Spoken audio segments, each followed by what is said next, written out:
circle blues. When I see the circles out, I get glum, there is no doubt.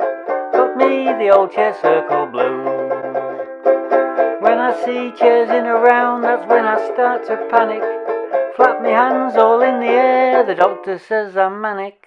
Oh no, it's not right, association every night. Got me the old chair circle blues.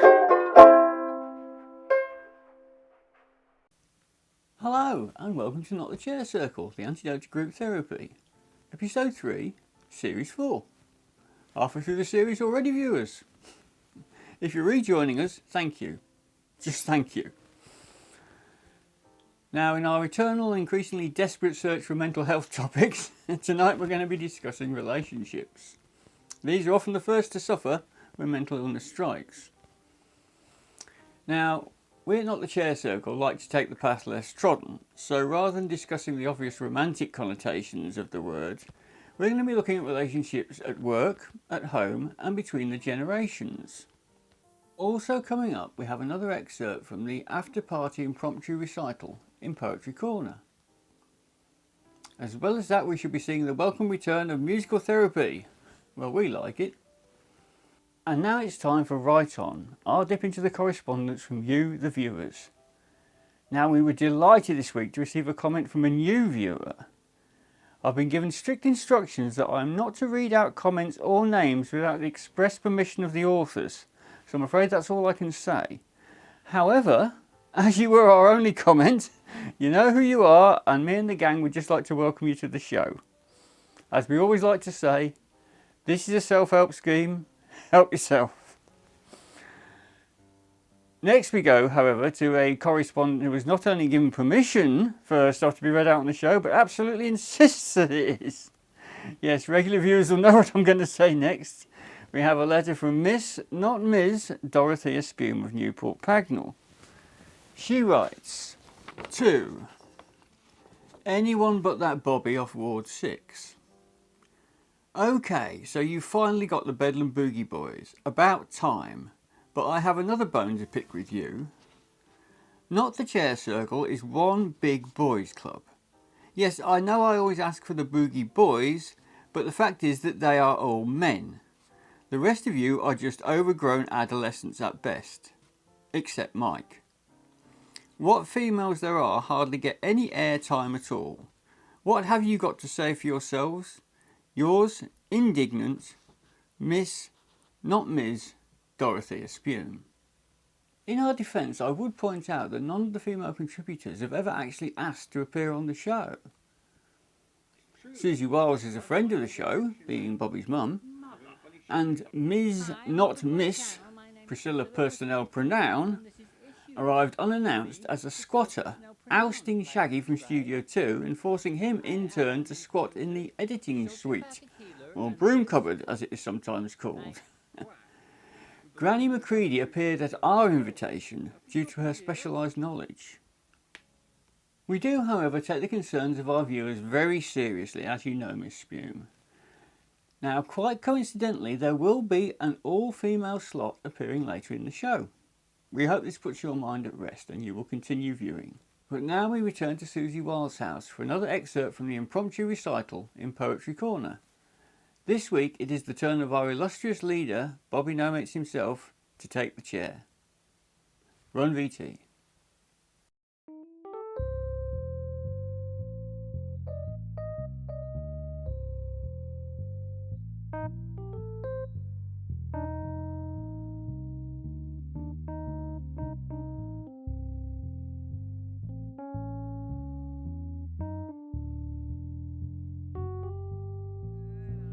Yes. It's on, yes. This one. Handwriting's appalling.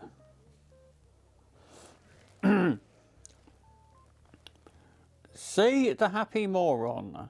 He doesn't give a damn. I wish I were a moron.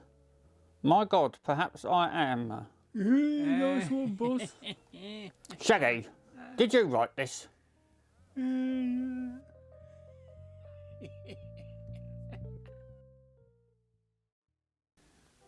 Well folks, it's nice to see that Bobby No Mates, despite being our CEO and producer, can let his hair down with the rest of the cast and crew. Which brings us rather nicely onto tonight's topic.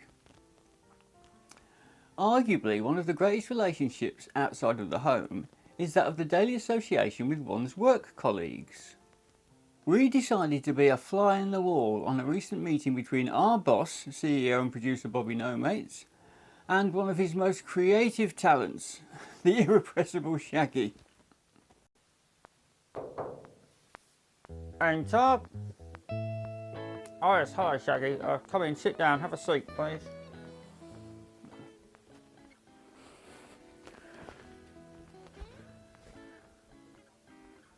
What can I do for you? Yes, I wish to speak to you about your recent acquisition. You what?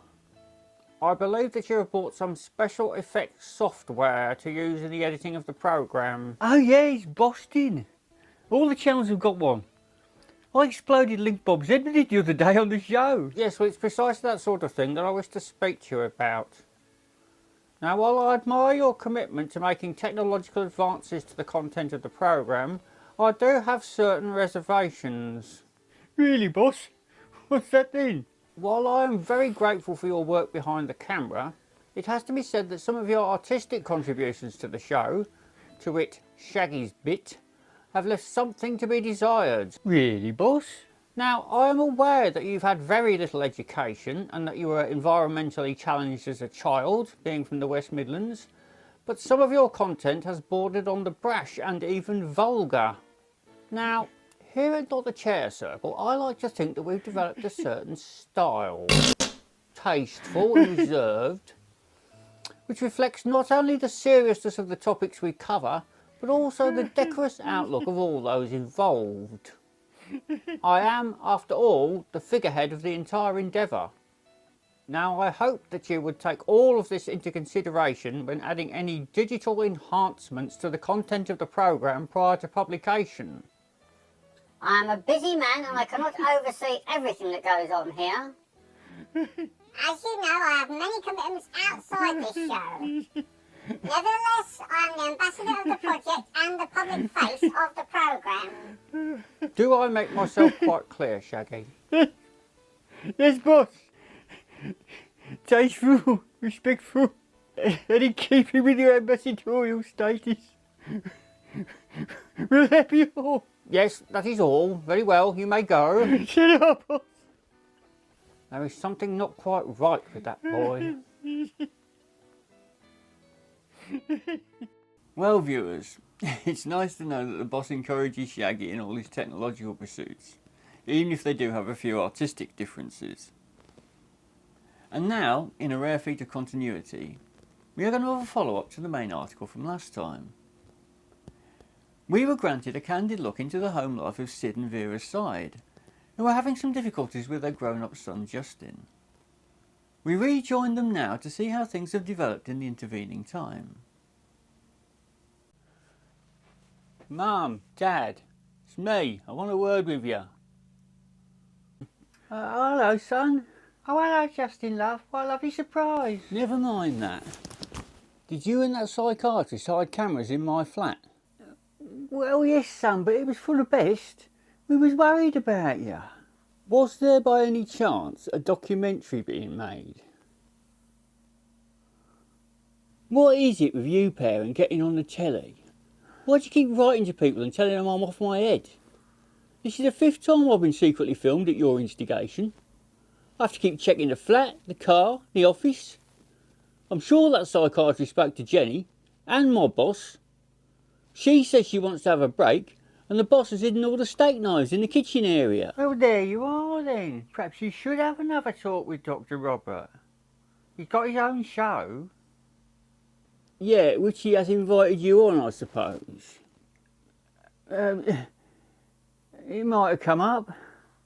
And of course you need me to sit there like a tit while you talk about your struggle and the journey you've been on to enable me to take my place in society. Oh, yeah. This is crazy. You just want me on the telly again, don't you? Last time you told that film crew I was an incurable kleptomaniac. Not only did they hide cameras all over the flat, but you broke in and put half of Argos under the bloody bed for when they got there. Well, it's not fair. Everyone else has got problem kids and gets on the telly. Mrs. Kelly down the road, her son joined a cult. He's got 3 wives and 4 husbands. Audrey up the laundrette, her twins got done for marrying each other. How are we supposed to get on the box? Your dad's not talented enough to even get on a reality TV show. They say he's not very convincing as a human. Everyone's been on the box except us.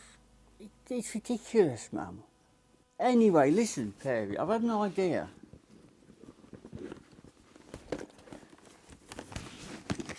Have you heard of YouTube? So, you see, I've set up a channel for you. You can be on the telly as much as you want, and you can say any old crap you like. You can pretend to be anybody, they'll believe anything. Alright? Mr. Bastard, more like. Oh, Justin. You're a good boy, really, isn't he? You're a good lad, son. Yeah, you are. You've done us proud at last. Yeah, alright, Mum, alright, Dad. Well, folks, social media to the rescue. Now, regular viewers may recall that we here at Not the Chair Circle did once question the suitability of YouTube for older members of the community. However, it would appear to be the ideal solution in this case. And now it's time for musical therapy. Now, today we're presenting something which could be described as found art. We've got some footage accidentally filmed by Shaggy of Mike Goldscheidt's warm-up act. Now, for those of you unfamiliar with the machinations of a live studio recording, a warm-up act is an act that goes on before the actual recording of the show. Their job is to warm up the studio audience before the arrival of the actual star. Here then is an act who simply calls himself the Failed Folkie.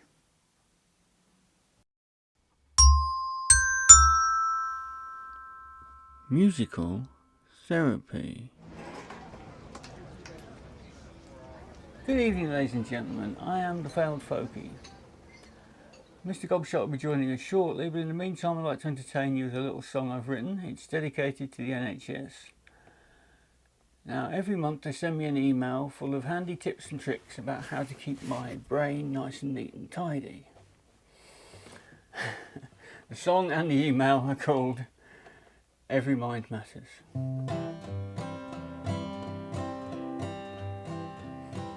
My head is full of dandelions that the bin men just won't take. I didn't mean to eat the neighbour's dog. Is what you do a proper job? Your mum dresses you funny. You've as much chance fixing me as plaiting fog. If you want to roam the hills and dales in the early morning mist, then never say these things to your therapist. The people living in my head have formed a union. The neighbours tried to poison my pet dragon. Why do you always stare at me? Is your mum proud of you? And I didn't fall, I jumped right off the wagon. If you want a rich, fulfilling life and to roam the country free, then never say these things in therapy. The walls could use a lick of snot, the room is talking back. My neighbours say they're getting an injunction. Did you wear them glasses for a bet? Does your mum cut your hair? And what exactly is your actual function? If you want a rich and happy life, it isn't worth the risk to go and say these things to your therapist.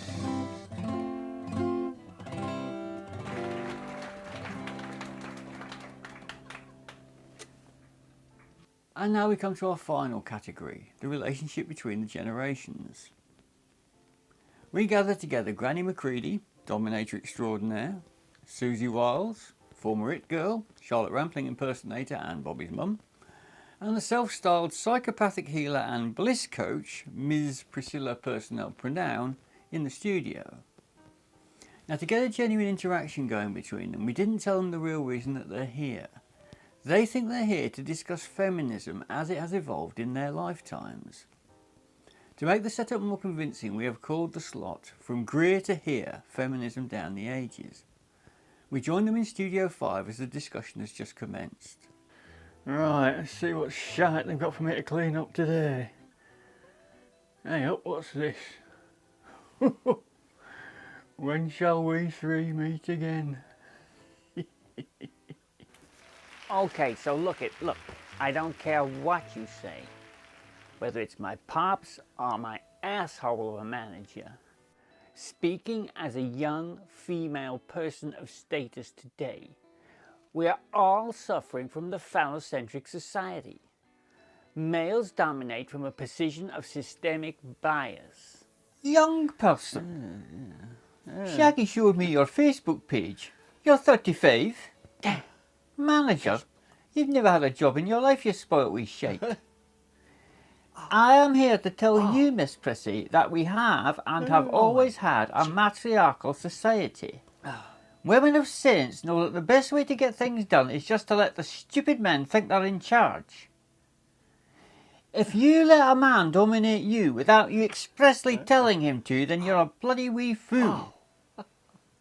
Breed 'em, but don't heed 'em. Show 'em a firm hand, and they're all wee boys. Yes, well, I mean, the matriarchal society is all very good, but it is rather dependent on you marrying the little bleeders. Not my idea of a good time at all, darling. No, you see, in my day, it was all about the permissive society. Hey, it ain't enough. You just made damn sure you were the one giving permission. Hey, but I think you'll agree, when you've got 'em by the balls, their minds and hearts will follow you. Yes, that's true enough. And when their balls are full, their minds are empty. Oh, hello. Hello, ladies. Knitting circle, is it? And what are you girls nattering about today, then? Cakes? Shoes? Shopping? What You the cheeky fuck? shit. I've never been so violated. Bloody hell. Well, viewers, I think we just saw how, quite accidentally, the generations can clash over simple language. What old Bob thought to be good-natured banter turned out to be wholly unacceptable to everybody else. His GMB turned into GBH. Perhaps a course on inappropriate language for old Bob and anger management for all the others, although I don't want to be the one to tell them. And that about wraps it up for tonight, viewers. We hope we've given you some food for thought on the subject of relationships. Perhaps something that will be of practical use to you in your everyday dealings with your fellow human beings. Now, in a moment, the Bed and Boogie Boys will be playing us out, but before that, the gang has asked me to express their extreme gratitude to you, the viewers, for showing up to watch our little show today. I, on a personal note, would like to thank you, as always, for your kind indulgence. The Bedlam Boogie Boys.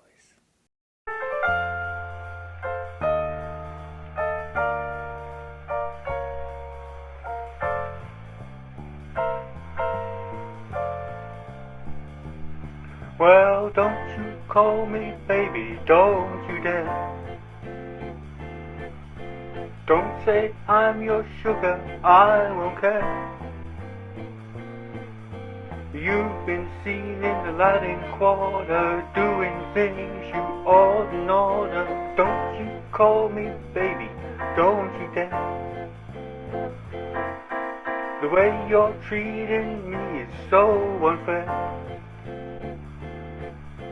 I stay home just tearing out my hair. If I go out it gets me down, watching you run round this town. Don't you call me baby, don't you dare. You have been watching Not the Chair Circle, written, composed and performed by Bob McGowan, aided and abetted by the people in his head. Not the Chair Circle was adapted for YouTube by tucking the ends in and gluing down firmly. A Bobby No Mates production. I said, don't you call me baby, don't you dare.